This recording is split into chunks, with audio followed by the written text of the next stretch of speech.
আমি যখন প্রথম এই ছবিটা আঁকা শুরু করি তখন আমার মনটা খুব অস্থির ছিল। শিল্পী হিসেবে আমাদের একটা অদ্ভুত ক্ষমতা আছে। আমরা যখনই বিষণ্ণ থাকি তখন আমাদের তুলি বা কলম যেন সেই বিষণ্ণতাকে সৌন্দর্যে রূপান্তর করে।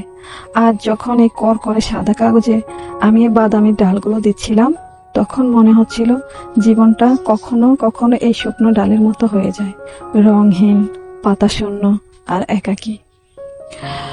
কিন্তু দেখুন, ডালগুলো আঁকার পর যখন আমি একটা একটা করে গোলাপি ফুল ফোটাতে শুরু করলাম, পুরো দৃশ্যটাই বদলে গেল।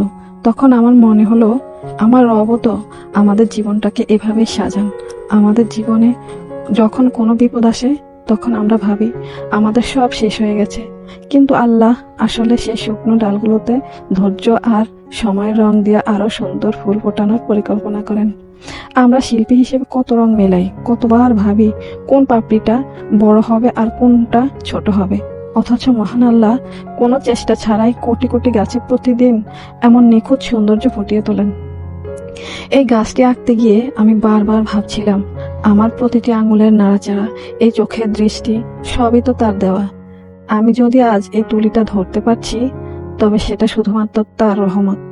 আমরা অনেক সময় অনেক কিছু পাওয়ার জন্য হাহাকার করি, কিন্তু যা পেয়েছি তার জন্য কি কখনো মন থেকে আলহামদুলিল্লাহ বলেছি?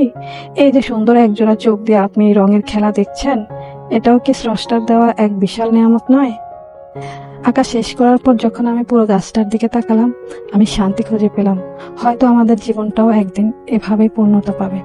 আসুন অভিযোগ কমিয়ে আমরা শুকরিয়া আদায় করতে শিখি। আমার এই ছোট ছোট আর্টটি যদি আপনার মনে এক মুহূর্তের জন্য হলেও আল্লাহর কথা মনে করিয়ে দেয়, তবেই আমার শিল্পী